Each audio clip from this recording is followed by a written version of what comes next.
நல்லோர்களை கைகளை முன்னெடுப்பது சம்பந்தமாக சிறந்த உரையை நடத்துவதற்காக வேண்டி என்னை மஜ்லிஸுல் உலமாவின் மூத்த ஆலிம் மற்றும் எளியோய கல்கவார் மஸ்ஜிதுல் ஹுதா பள்ளிவாயின் பேசுவாமாகிய மௌலவி முகமது அஷ்ரஃப் காரி அவர்களை உங்கள் நடத்துகிறேன்.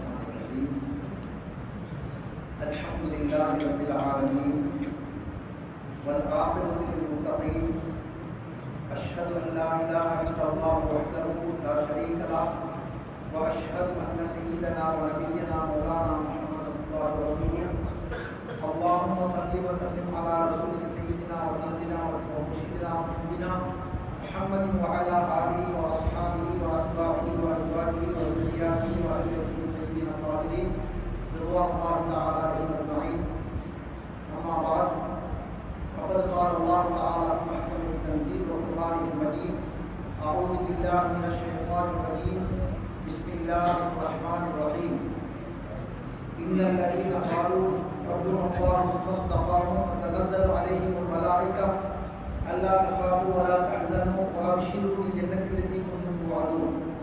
وقال النبي صلى الله عليه وسلم إذا أتاكم قريب قوم فأكرموا. صدق الله مولانا العظيم وصدق رسوله النبي الكريم ونحن على ذلك من الشاهدين والشاكرين والحمد لله رب العالمين. கண்ணியமான சிறப்பான அல்லாஹ் தஆலாவுடைய அருள் ரஹ்மத் மழை போன்று பொழிகின்ற ஒரு சிறப்பான ஒரு மஜ்லிஸில் மக்கள் தொகையினர் மிக குறைவாக இருந்தாலும் அல்லாஹ் தஆலாவுடைய பார்வையில் மலக்குமார்களுடைய பார்வையில் விண்ணிலே மின்னுகின்ற நட்சத்திரங்களை போன்று காட்சி அளிக்கின்ற ஒரு மஜ்லிஸிலே அல்லாஹ் சிறிய தொகையினராக இருந்தாலும் இவரை அமர வைத்திருப்பது அவருடைய பேரர். கண்ணியமான ஒரு சிறப்பான மஜ்லிஸ். அதே போன்று இந்த நாளிலே ஞாபகப்படுத்தப்படுகின்ற அந்த உத்தம மகான் அபுல் ஹசன் ஷாதுலி ரலியல்லாஹு அன்ஹு அவர்கள் அன்பு நபி ஸல்லல்லாஹு அலைஹி வஸல்லம் அவருடைய பரம்பரையிலே வந்தவர்கள், கண்ணியமானவர்கள், சிறப்பானவர்கள். அவர்களை பற்றி ஞாபகார்த்தம், அவர்களை பற்றி பேசுவது என்பது எங்களுடைய நாம் செய்த அன்றாட பாவங்களுக்கு குற்றப்பரிகாரமாக வரும் என்பதாக ஹதீஸ் ஷரீஃபிலே வந்திருக்கின்றது. அந்த அடிப்படையில் கண்ணியமான ஒரு சிறப்பான மஜ்லிஸிலே நாம் அமர்ந்திருக்கின்றோம். இதே போன்று அல்லாஹ் தஆலாவுடைய பேரருளை கொண்டு எங்களையும் எங்களை பெற்றவர்களையும் நாம் பெறுகின்றவர்களையும் எங்களுடைய உற்றார் உறவினர்கள் சகோதரர்களையும் கண்மணி நாயகம் ஸல்லல்லாஹு அலைஹி வஸல்லம் அவர்களோடு ஃபிர்தௌஸுல் ஆலா என்ற உயர்ந்த சுவனத்திலே ஒன்று சேர்த்து வைப்பானார். கண்ணியத்துக்குரிய சகோதரர்களே, பெரியவர்களே, இஸ்லாம் மார்க்கம் என்பது ஒரு புனிதமான மார்க்கம். எந்த சந்தர்ப்பத்திலேயும் ஒருவரை ஒருவர் பிரிந்து அல்லது அகௌரவமாக தரக்குறைவாக நினைத்து செயல்படுவதற்கு அனுமதித்த மார்க்கம் அல்ல. முடிந்தவரை ஒருவரை ஒருவர் பேணி அவரை மானத்தை பாதுகாத்து நேசித்து அன்போடு பண்போடு எல்லா வகையான உதவி ஒத்தாசைகளோடும் வாழுகின்ற ஒரு பழக்கத்தை ஊட்டி தந்த ஒரு மார்க்கம் தான் இந்த இஸ்லாம் மார்க்கம். அந்த அடிப்படையில் முன்னோர்களுடைய சஹாபாக்களுடைய நிலைமை கண்ணியமான ஒரு சூழலில் அவர்கள் வாழ்ந்திருக்கின்றார்கள். அவர்களை தொடர்ந்து நீண்ட காலம் வரை பெரியோர்கள் மதிக்கப்பட்டார்கள், உலமாக்கள் மதிக்கப்பட்டார்கள், ஆசிரியர்கள் மதிக்கப்பட்டார்கள், வயது முதிர்ந்தவர்கள் மதிக்கப்பட்டார்கள். தன்னை விட ஒரு வயதாவது கூடியவரை சகோதரன் என்று பேசுகின்ற அளவுக்கு மதிக்கப்பட்டார்கள். ஒரு சுமாராக ஒரு 45-50 வருடத்திற்கு பிறகு அந்த நிலைமைகள் முழுமையாக மாற்றம் பெற்று இன்று தந்தையை கூட மதிக்காத அளவுக்கு, மூத்த சகோதரனை கூட மதிக்காத அளவுக்கு, இன்னும் தாண்டி சென்றால் ஆசிரியர்களை கூட மதிக்காத அளவுக்கு, ஓதி கொடுத்த உஸ்தாத்மார்களை கூட மதிக்காத அளவுக்கு, யாரும் எந்த வகையில் கணக்கெடுக்காத அளவுக்கு ஒரு நிலைமை மோசமாக இருப்பதை நாம் பார்க்கின்றோம். கண்ணியத்துக்குரியவர்களே, சஹாபாக்கள், முன்னோர்கள், பெரியவர்கள் எந்த அளவுக்கு அந்த பெரியவர்களை, வயது முதிர்ந்தவர்களை, உலமாக்களை, அதே போன்று மேன்மைக்குரியவர்களை, செய்து சாதாத்மார்களை எப்படி கண்ணியப்படுத்தினார்கள் என்பதற்கு ஏராளமான சான்றுகள் உண்டு. எந்த அளவுக்கு என்றால், ஒரு சந்தர்ப்பத்திலே ஹதரத் அலி ரலியல்லாஹு அன்ஹு அவர்கள் பள்ளி வாயிலுக்கு சென்று கொண்டிருக்கிறார்.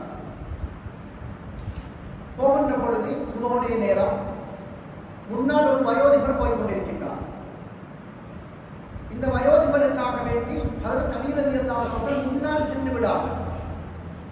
சென்று விடாமல் பின்னால் போய் கொண்டிருக்கின்றார். போய் பாதை ஓரம் பள்ளிக்கு போனவுடன் அந்த மனிதர் நேரே போய்விட்டார், பள்ளிக்கு வரவில்லை. ஹதரத் அலி ரலியல்லாஹு அன்ஹு அவர்கள் போகின்றார்கள்.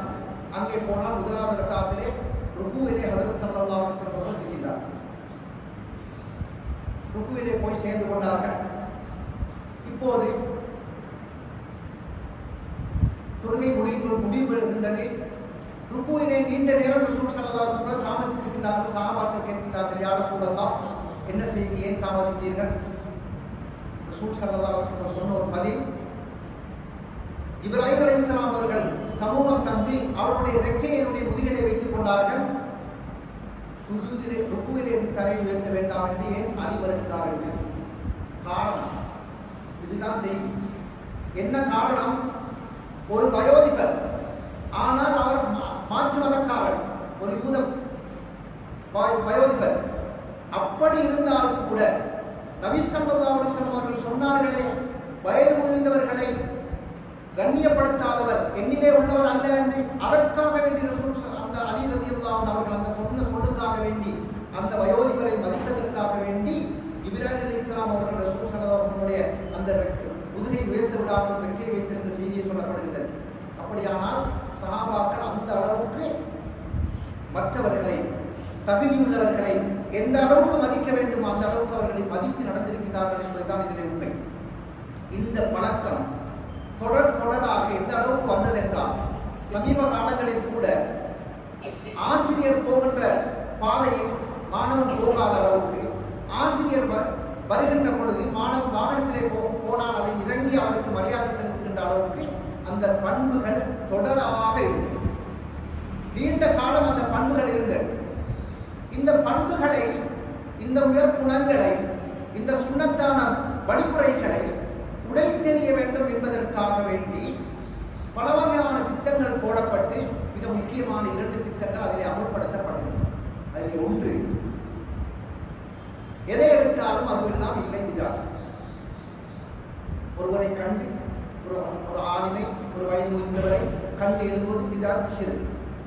இதே போன்று எதை எடுத்தாலும் அங்கெல்லாம் விதாத்தை ஷிர்க் என்று சொல்லி அந்த ஒழுக்கத்தினுடைய விளிம்பிலே, ஒழுக்கத்தினுடைய அந்த வழியிலே சென்று கொண்டிருந்தவர்களை முழுமையாக திசை திருப்பப்பட்டு இன்று எதை எடுத்தாலும் ஷிர்க், எதை எடுத்தாலும் விதாத் என்ற சூழலில் எதை எடுத்தாலும் செய்கின்றவர்களுக்கு கூட ஒரு சந்தேகம் எழுபது சந்தேகம், ஷிர்காரிப்போ, கையை தொழுவது ஷிர்காரிப்போ என்ற ஒரு அளவுக்கு மக்களுடைய உள்ளத்திலே அந்த விஷ கருத்தை பூத்தி விட்டார்கள். முதலாவது. இரண்டாவது, சிறியவர்கள் பெரியவர்கள் என்று இல்லாமல் அந்த சோசியல் மீடியா, இதில் அதன் மூலமாகவும் ஒழுக்கங்கள் முழுமையாக மதிக்கப்பட்டு விட்டன. யாரையும் யாரும் மதிக்காத அளவுக்கு அதில் கையிலே ஒரு போன் இருந்து விட்டால் போதும், கிட்டத்திலே யார் போனாலும் சரி, இதே நேரத்தில் இஸ்ராயேல் அலைஹிஸ்ஸலாம் வந்தாலும் சரி, அந்த அளவுக்கு அதிலே மூழ்கி மூழ்கி மூழ்கி யாரையும் யாரும் மதிக்காத அளவுக்கு போய்விட்டார். கணியத்திற்குரிய சகோதரர்களே, பெரியவர்களே, சிறார்களே, இந்த நிலைமை நீடிப்பதன் விளைவு தான் இன்று எதை எடுத்தாலும் சோதனைக்குரிய ஒரு காலத்திலே நாம் பார்த்துக் கொண்டிருக்கிறோம். எதை எடுத்தாலும் சோதனைகளை அனுபவித்துக் கொண்டு வாழ்ந்து கொண்டிருக்கிறோம். பிள்ளைகளை பார்த்து இரத்த கண்ணீர் வடிக்க வேண்டிய சூழல். ஏன்? நல்ல பிள்ளைகள் என்று நாம் நம்புவதற்கு முடியாத அளவுக்கு பிள்ளைகளுடைய நிலைமைகளை மாற்றப்பட்டு விட்டன. பல சம்பவங்கள் உண்டு. சோசியல் மீடியா, அதாவது போனிலே காட்சி பார்த்த ஒரு குடும்பத்திலே இருந்த பங்கரதமன என்ற ஒரு ஊரிலே நடந்த ஒரு சம்பவம். இது தெரிந்திருந்தாலும் ஞாபகப்படுத்துவதற்காக சொல்லுங்கள். அந்த ஊரிலே நடந்த ஒரு சம்பவம், அதாவது தாய் வெளிநாட்டிலே, தந்தை மாத்திரம் 2 பிள்ளைகள், 13 வயது ஒரு பிள்ளை, 8 வயது பிள்ளை, பெண் பிள்ளைகள் 2 பேர். இந்த நேரத்தில் இவர்களுக்கு அந்த தந்தை காலையில் தொழிலுக்கு போவார், காலையில் வருவார். இந்த பிள்ளைகளுடைய முழு வேலையும் பாடசாலை போல் வந்த பிறகு போன். 2 பேரும் அதிகமான நேரங்கள் போனிலே கழிப்பார்கள். போனிலே பார்ப்பதை நல்லதையாக பார்க்க போகிறார்கள். மோசமான கெட்ட விஷயங்கள் தான் போனிலே வரும். ஏன் அது வருகிறது? இந்த பிள்ளைகளுடைய உள்ளத்தை கெடுக்க வேண்டும் என்பதற்காக வேண்டி யூதர்களால் திணிக்கப்பட்ட வழிமுறை. இதை நாம் ஒரு இன்று எல்லா தாய்மார்களும் இது ஒரு, அதாவது எங்களுக்கு கிடைத்த அனுகூலமாக நினைத்து அதை பயன்படுத்திக் கொண்டிருக்கிறார்கள். பிள்ளைகளுடைய கையிலே முடித்துவிட்டு அவர்களுடைய வேலை பார்க்கிறார்கள். அது வேறு. இப்போ இந்த 13 வயது சகோதரி, மூத்த சகோதரி எந்த நேரத்திலையும் பார்ப்பது மோசமான, அப்படி என்றால் கொலை செய்கின்ற காட்சிகளைத்தான் பார்ப்பார். எப்படியோ ஒரு நாள் தங்கை இனிப்பு பண்டங்களை கொண்டு வந்து தங்கையுடைய கையிலே கொடுத்தார். சின்ன 8 வயது பிள்ளை. இந்த பிள்ளை எடுத்து தந்தை போய்விட்டார் கை கால் கழுவதற்கு. போனவுடன் 13 வயது சகோதரி, பேரும் ஞாபகம் இல்லை, முஸ்லிம், எங்களுடைய இனத்தவர்கள் முஸ்லிம்கள், அந்த பிள்ளை அழைத்து சென்று 13 இடத்திலே குத்தி இருந்தனர். சிறிய பிள்ளை, 8 வயது பிள்ளை. கடைசியாக எல்லா ரிப்போர்ட்டும் தேடி தேடி தேடி தேடி கடைசியாக முடிக்கிறோம். அந்த பிள்ளைய கையில் இருந்த போர்டில் இருந்த காட்சியை பார்த்து அந்த பிள்ளைய உள்ளத்தில் ஏற்பட்ட மாற்றம். இது மக்கள் மட்டுமில்லை, இந்த பகுதியிலேயும் நடந்த ஒரு உண்மை என்னென்றால், நேசடிக்கு போறக்குள்ள அதுகள் கார்ட்டூன் பார்த்து அதில் ஒரு போய், அந்த போய் கொஞ்சம் சந்தேகம் டீச்சருக்கு. அந்த டீச்சர் செக் பண்ணி பார்த்தா அந்த போயில பேக்ல கத்தி. ஏன்னு கேட்டது, எனக்கு யாராவது பசங்க கொடுத்துருந்துருக்கும். உள்ளவருடைய ஈமான மட்டும் இல்லை, உள்ளவருடைய போக்கை மாற்றி உள்ளவருடைய உள்ளத்தையும் இருக வச்சார். இதுதான் யூதர்கள் செஞ்ச முதல் திட்டம். முஸ்லீம்களை முழுமையான சீரழிக்கிறதுக்கு செய்த 2 திட்டங்கள். 2வது திட்டம் பயங்கரமான திட்டம். இந்த கார்ட்டூன்களையும் காட்சிகளையும் உருவாக்கி அந்த நாடுகளில் கூட செய்ய முடியாது. ஆனால் அதிகமான முஸ்லிம்களிடத்தில் சர்வசாதாரணமாக உலகம் இந்த ஒழுக்கம் கெட்ட சூழலை ஏற்படுத்திய யூதர்கள் என்றால் இதை விளங்கி நாம் இன்னும் செய்து கொண்டிருக்கிறோம் என்பதுதான் கவலைக்குரிய விஷயம். இந்த நிலைமைகள் மாற்றப்பட்டு அறிவுடையவர்கள், மேன்மைக்குரியவர்கள், அதே போன்று சிறப்பானவர்களை கண்ணியப்படுத்துகின்ற பண்பை கொண்டதுதான் இந்த மார்க்கம். இந்த மார்க்கத்தை முழுமையாக பின்பற்றினால், இந்த மார்க்கத்திலே கூறப்பட்ட ஒழுக்கங்களை நாம் பின்பற்றி வாழ்கின்ற பொழுது அது எல்லாம் எங்களுடைய வாழ்க்கை இன்மை வறுமையுடைய சந்தோஷத்தை நிச்சயமாக தேடித்தரும். அந்த கண்ணியப்படுத்துகின்ற மேலானவர்களை, கண்ணியமானவர்களை, உலமாக்களை, ஆசிரியர்களை, தந்தை தாய் தந்தையர்களை, சகோதர சகோதரிகளை கூட கண்ணியப்படுத்துகின்ற நேசத்தோடு அவர்களோடு செயல்படுகின்ற பல வழிகளில் எழுந்து நிற்பது.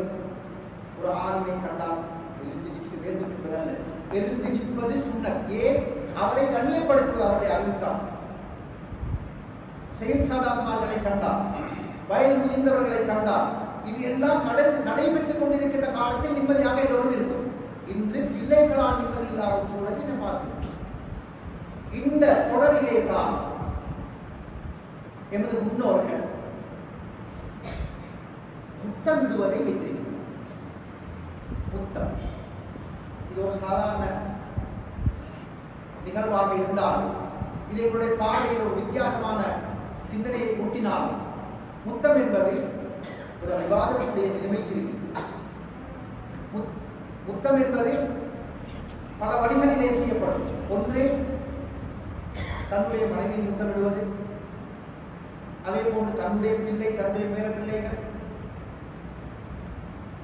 ஊர் பிள்ளைகளாக இருந்தால் பிள்ளைகளை முத்தமிடுவது. அறிஞர்களை, பெரியவர்களை, நாதாக்களை முத்தமிடுவது, சையத் சாதாத்மார்களை முத்தமிடுவது, இதெல்லாம் ஒரு பகுதி. இந்த 3 முத்தங்களுக்கும் செய்யப்படுகின்ற அந்த முதத்தினால் தான் முத்தம் கொடுக்கப்படுகின்றது. ஆனால் அந்த மனைவியோடு முத்தமிடுவதற்கும் நன்மை உண்டு. உரிய முறையில், உரிய அந்த முறைப்படி அந்த நியத்தோடு அதை செய்யும் பொழுது அதிலே நன்மை உண்டு. ஏன் நபிகள் நாயகம் ஸல்லல்லாஹு அலைஹி வஸல்லம் சொன்னார்கள், உன்னுடைய மனைவிக்கு ஒரு குடி உணவை ஊட்டுவதும் தர்மம் என்று சொல்லியிருக்கிறார். அந்த அளவுக்கு பேணுதலாக வாழ வேண்டிய மார்க்கம் இது. அந்த பேணுதலாக வாழ்வதற்கு சொல்லித்தந்த மார்க்கம் தான் இது. இந்த அடிப்படையில் முத்தம், மனைவிக்கு முத்தத்தை கொடுக்கின்ற பொழுது அதை சரியான முறையில் அந்த நியத்தோடு சுண்ணத்தான அந்த எண்ணத்தோடு கொடுக்கும் பொழுது அதிலே நன்மை உண்டு. அதே போன்று சிறார்கள், பேரப்பிள்ளைகளாக சரி, ஏனைய சிறார்களாக இருந்தாலும் சரி, அவர்களை முத்தம் கொடுக்கும் பொழுது அதிலே நன்மை உண்டு. 3ஆவதாக பெரியவர்கள், சையத் சாதாத்மார், அதே போன்று உலமாக்கள், அறிஞர்கள், நல்லவர்கள், தீன்தாரிகள், இவர்களை முத்தமிடும் பொழுது அவருடைய கைகளை முத்தமிடுவதிலேயும் நன்மை எழுதப்படும். இந்த கையை, காலை என்று பல வகையில் முத்தமிடுவதற்கு அனுமதி உண்டு. ஒரு நாள் நபி ஸல்லல்லாஹு அலைஹி வஸல்லம் அவர்கள் ஹசன் ரலியல்லாஹு அன்ஹு அவர்களை முத்தமிட்டார். முத்தமிடுகின்ற பொழுது ஹாரிஸ் பின் அக்ரா என்ற சஹாபி கிட்ட இருக்கின்றார். இருந்து சொன்னார், யாரும் சொன்னா எனக்கு 10 பிள்ளைகள், இதுவரைக்கும் நான் ஒரு பிள்ளை கூட முத்தமிட்டேன். ரசூலுல்லாஹி ஸல்லல்லாஹு அலைஹி வஸல்லம் சொன்னார்கள், லா யுர்ஹம் வலா யர்ஹம். யாரு உள்ளவங்களோட பூமியில உள்ளவங்களோட இறக்கம் காட்டலையோ அல்லாஹ் தஆலாவுடைய இறக்கம் அவங்களுக்கு காட்டப்பட மாட்டாது, அவங்களுக்கு கிடைக்காது. அப்ப முத்தம் என்பது இறக்கத்தில் உள்ளது, அது தேவையான ஒன்று, சுன்னத், அது இபாதத், அதை பேணுதலாக செய்ய வேண்டும். அதே போன்றுதான் 2 கண்களுக்கு இடையிலே இந்த நெற்றிய முத்தமிடுவது. பல சஹாபாக்கள் நபி ஸல்லல்லாஹு அலைஹி வஸல்லம் வந்து நபி ஸல்லல்லாஹு அலைஹி வஸல்லம் இந்த நெற்றிய முத்தமிட்டு இருக்கின்றார்கள். நபி ஸல்லல்லாஹு அலைஹி வஸல்லம் அவர்களும் அதனை செய்திருக்கின்றார்கள். அதில் ஃபாத்திமா ரலியல்லாஹு அன்ஹா அவர்களோடு, அவர்கள் பெரிய பெண் பிள்ளை, அவருடைய மகள் என்றாலும் பெரியவர்கள், அவர்களுடைய வீட்டுக்கு ரசூல் ஸல்லல்லாஹு அலைஹி வஸல்லம் அவர்கள் சென்றால் ரசூல் ஸல்லல்லாஹு அலைஹி வஸல்லம் அவர்கள் அந்த ஃபாத்திமா ரலியல்லாஹு அன்ஹா அவருடைய கையை முத்தமிட்டு நெற்றியை முத்தமிடுவார்கள். அதே போன்று ஃபாத்திமா ரலியல்லாஹு அன்ஹா இங்கு வந்தாலும் ரசூல் ஸல்லல்லாஹு அலைஹி வஸல்லம் நெற்றியை முத்தமிட்டு அவருடைய கையை முத்தமிடுவார்கள், சமீபத்திலே அமர வைத்துக் கொள்வார்கள். இப்படியான அந்த முத்தத்தினுடைய முத்தம் கொடுப்பது என்பது அவருக்கு மிகப்பெரிய ஒரு விவாதம் மாத்திரமல்ல, அந்த நேசத்தை, பாசத்தை உண்டாக்குகின்ற வழி. அதே போன்று தான் தாய் தந்தையருடைய நெற்றியை முத்தமிடுவது, கையை முத்தமிடுவது என்பதெல்லாம் இன்று அது ஒரு வேண்டாத ஒரு செயலாக ஆகிவிட்டது. யாருமே எந்த ஒரு பெற்றோர்களும் அன்பாக பண்பாக பேசுவது எப்படி போய்விட்டாலும் அந்த முத்தமிடுவதெல்லாம் தூரமாகிவிட்டது. எந்த அளவுக்கு சொல்லப்படுகின்றது என்றால், அந்த தாய் தந்தையருடைய எல்லோரும் கேட்கின்ற ஹதீஸ்கள் தான், தாய் தந்தையருடைய முகத்தை இரக்கத்தோடு, அன்போடு, பாசத்தோடு ஒருவர் பார்த்துக் கொண்டிருந்தால் அவருக்கு பூரணமான ஒரு ஹஜ் உம்ராவுடைய நன்மை வழங்கப்படும். பல லட்சங்கள் செலவழித்து ஹஜ் செஞ்சாலும் சில நேரங்கள் ஏதாவது மிஸ் ஆகலாம். ஆனால் தாய் தந்தையுடைய முகத்தை அன்போட இரக்கத்தோடு பார்த்தா, இப்போ சஹாபாக்கள் கேட்டாங்க, யாரும் சொல்றது 100 முறை பார்த்தா, 100 எத்தனை முறை பார்த்தாலும் அவருக்கு அந்த ஹஜ் உம்ராவுடைய பரிபூர்ணமான நன்மை வழங்கப்படும் என்று சொன்னார்கள் என்றால், அந்த பாத்திரத்தில் அவ்வளவு நன்மை, நான் கையை போட்டு கொண்டிருக்கிறது, நெற்றியை போடுறதுக்கு எவ்வளவு நன்மை கிடைக்கும். அவங்களோட மனம் குளிர்கிற அளவுக்கு எங்களோட வாழ்க்கையில் நல்ல சிறப்பு உண்டாகும். அதே போல உள்ள கையை மோந்து கொள்ளும், இதுவும் கூட சுண்ணத்தான அமல், இதுவும் முக்கியமான ஒரு சுண்ணத்தாக கருதப்படுகின்றது. பெரியோர்கள், எங்களோட பிள்ளைகள், உதாரணமாக எங்களோட பாலகனாக இருந்தாலும் சரி, அந்த நெற்றிய, அந்த கன்னத்தை, அந்த நெஞ்ச, கையை முத்தமிடுறது, அவருடைய அந்த பாசத்தோடு நாங்கள் செய்யப்படுவது, அதுக்கெல்லாம் நன்மை வழங்கப்படும். கனிமான சகோதரர்களே, பெரியவர்களே, அதே போன்றுதான் இந்த சக்கப்பால், இந்த செய்தி, அதே போன்று வாய், எல்லாத்தையும் முத்தமிடலாம். இன்னும் சொன்னார்கள், தக்பீர் ஷைய முஸ்ஸயத நபி ஸல்லல்லாஹு அலைஹி வஸல்லம் சஹாபாக்களுடைய மத்தியிலே மிக பிரபல்யமான ஒரு செய்தி. ரசூல் ஸல்லல்லாஹு அலைஹி வஸல்லம் கைப்பட்ட, ரசூல் ஸல்லல்லாஹு அலைஹி வஸல்லம் அவர்கள் பாவித்த எந்த ஒரு இடத்தையும் விட மாட்டார். அவருடைய கைப்பற்ற இடம் சொன்னார். சில சஹாபாக்கள் பைஅத் செய்தவர்கள், அந்த பைஅத் செய்த சஹாபாக்களை கண்டுபிடித்து தேடி போய் அவருடைய கையை கேட்டு இவர்கள் முத்தமிடுவார்கள். ஏன் சொல்லுவார்கள், உங்களுடைய கை பைஅத்துக்கு ரசூல் ஸல்லல்லாஹு அலைஹி வஸல்லம் பைஅத் செய்த கை அல்லவா, உங்களுடைய கையை தாங்கள் கையை முத்தமிடுவார்கள். அந்த அந்த அந்த கண்ணோட்டத்தில் தான் நாம் எதை எந்த நாதாக்களை பார்த்தாலும் நாம் பார்க்க வேண்டும். அதே போன்று ரசூல் ஸல்லல்லாஹு அலைஹி வஸல்லம் அவர்கள் மிம்பரிலே கை வைக்கின்ற இடம், அந்த கை வைக்கின்ற இடத்தை ஒரு சஹாபி அடிக்கடி போய் அந்த இடத்தை முத்தமிடுவார்கள். அந்த இடத்தை முத்தமிட்டு அவர்கள் அப்படியே மோந்து கொள்வார்கள். சஹாபாக்கள் நபி ஸல்லல்லாஹு அலைஹி வஸல்லம் தொடங்கியவர்கள், அவர்கள் பாவித்த பொருட்கள் அவர்கள் கை வைத்த இடங்கள் மாத்திரமல்ல. ஒரு சந்தர்ப்பத்திலே ஒரு சஹாபி, அதாவது அப்பாஸ் ரலியல்லாஹு அன்ஹு நினைக்கின்றேன், இப்னு அப்பாஸ் ரலியல்லாஹு அன்ஹு நினைக்கின்றேன், ஒருவருக்கு ஒரு துப்பா அப்பிள் பழத்தை கொண்டு வந்து கொடுத்தார் ஒரு சஹாபி. அந்த சஹாபி அதனை கையிலே எடுத்தார், எடுத்து மோந்தார், திருப்பி திருப்பி அதை மோந்து விட்டு கேட்டதற்கு சொன்னார்கள், உங்களுடைய கை ஹபீப் ஸல்லல்லாஹு அலைஹி வஸல்லம் கையிலே பட்டிருக்கின்றது, அந்த கைப்பட்ட இந்த பழத்தை நேரடியாக நான் சாப்பிடுவதை விட நான் முகத்து அதை கொண்டு நான் பறக்கப் பெறுகின்றேன் என்றார். ஏன் இவைகளை எல்லாம் சொல்லப்படுகின்ற செய்தி காட்டினார்கள்? எங்களுடைய வாழ்க்கையிலே பறக்கத்தான ஒரு வாழ்க்கையை நாம் அடைவதற்கு இந்த சுண்ணத்தான வழிமுறைகள் மிக தேவை என்பதுதான்.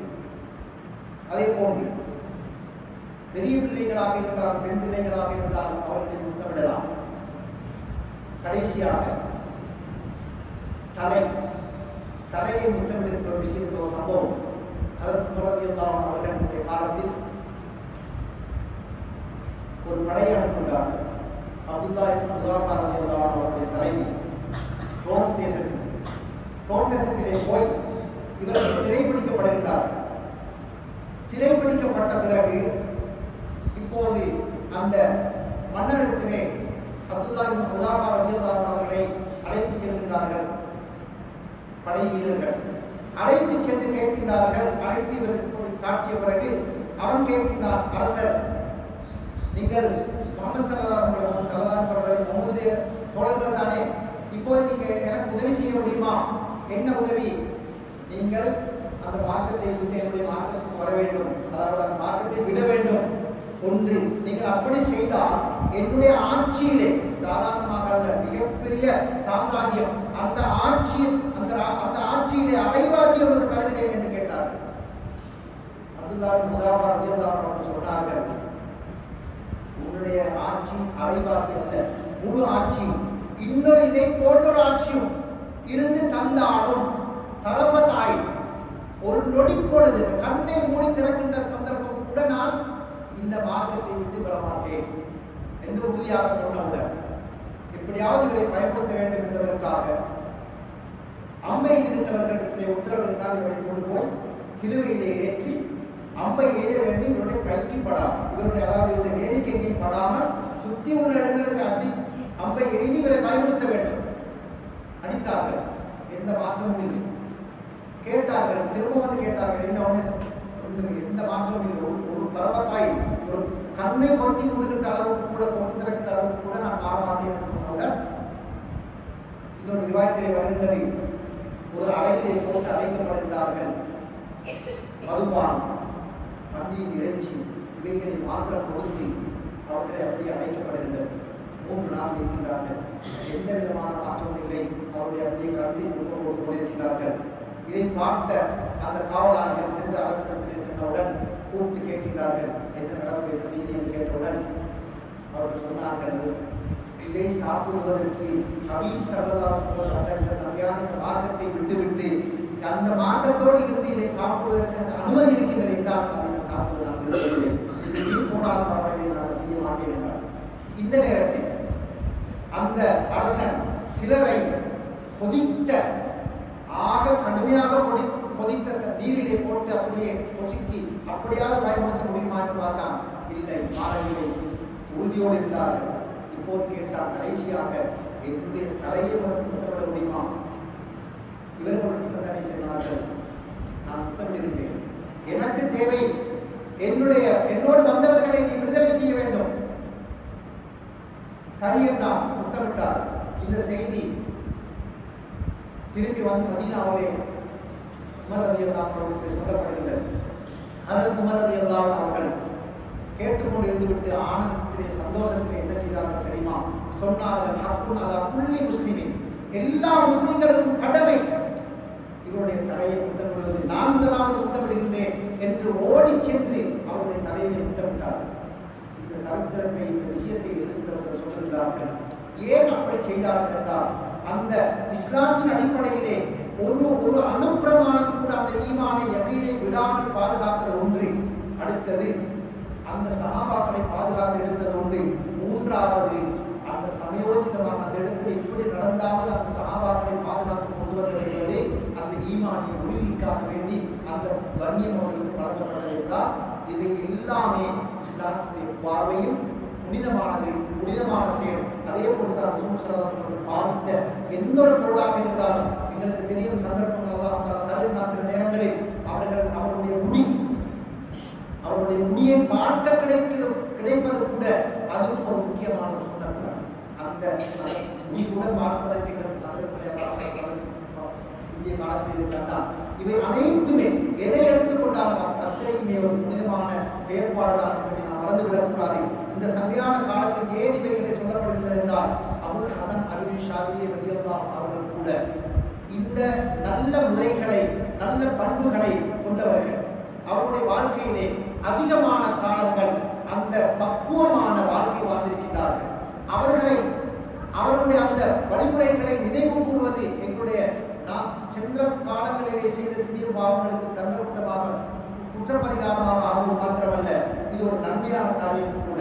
அவருடைய அந்த வழிமுறைகள் மாத்திரமல்ல, நபிசல்லாஹுடைய வழிமுறைகள் கூட இதுதான். எனவே இந்த வழிமுறைகளின்படி முன்னோர்களை, பெரியவர்களை நேசிப்போம், அவர்களுடைய கைகளை முத்தமிடுவோம், அது சுண்ணத்தங்களை உணர்வோம். ஏன் இதை சொல்லுகின்றோம் என்றால், இந்த சிறார்கள், இன்னும் அதிகமான சிறார்கள் வழிகாட்டலின் பேரில் அவர் அதிகாரத்தை தங்கள் மான் வந்தார், ஏனையவர்கள் வந்தார், அவருடைய கைகளை முத்தமிடுவார்கள். இப்போ இன்னும் சில காலங்கள் போகும்போது அவர்களுக்கே ஒரு சந்தேகம், ஏன் பாடசாலை வெளியிடங்களில் எல்லாம் இதெல்லாம் ஒரு தரம் குறைந்த செயலாக போதிக்கப்படுகிற இடங்கள் தானே வெளியிலே.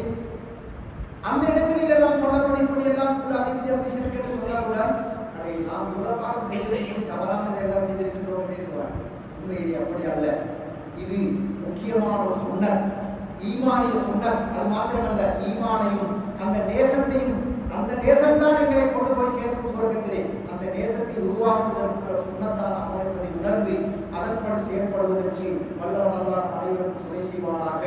அதே போன்று சமையான இந்த நல்ல நாளிலே நாம் செய்த அனைத்து அமல்களை அல்லாஹ் கபூல் செய்து கொள்வதோடு என்னுடைய வாழ்க்கையிலே அல்லாஹ் தஆலாவுடைய நல்லடியார்களான அனைத்து நல்லடியார்களையும் நேசித்து அவருடைய அன்பையும் ஆதரவையும் வாக்குகளையும் பெற்ற சீதைகள் கூட்டத்திலே நம்மையும், நம்மை பெற்றவர்களையும், நாம் பெறுகின்றவர்களையும், நம்மோடு சேர்ந்திருக்கின்றவர்களையும், சகோதர சகோதரிகள் உற்றார்களுடையும் அல்லாஹ் தஆலா ஆக்கியருள்வானாக. ஆமீன் ஆமீன் யா ரப்பல் ஆலமீன். வல்ஹம்துலில்லாஹி ரப்பில் ஆலமீன். அஸ்ஸலாமு அலைக்கும் வரஹ்மத்துல்லாஹி வபரகாத்துஹு.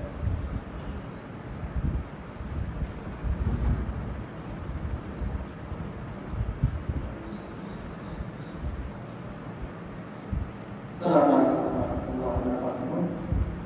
என்னுடைய அழைப்பை ஏற்று இங்கே வந்து சிறந்த முறையில் எனக்கு தேவையான ஒரு உரையை தந்த கண்ணிய மஜ்லிஸ் உலமா மூத்த ஆலிம் மற்றும் கண்ணியமான பிரதமர் மஸ்ஜிதுல் ஹுதா ஜும்மா பள்ளிவாயில் பேஷ்மா மௌலவி முகமது அஷ்ரஃப் பாரி அவர்களுக்கு நிர்வாகம் மற்றும் பொதுமக்கள்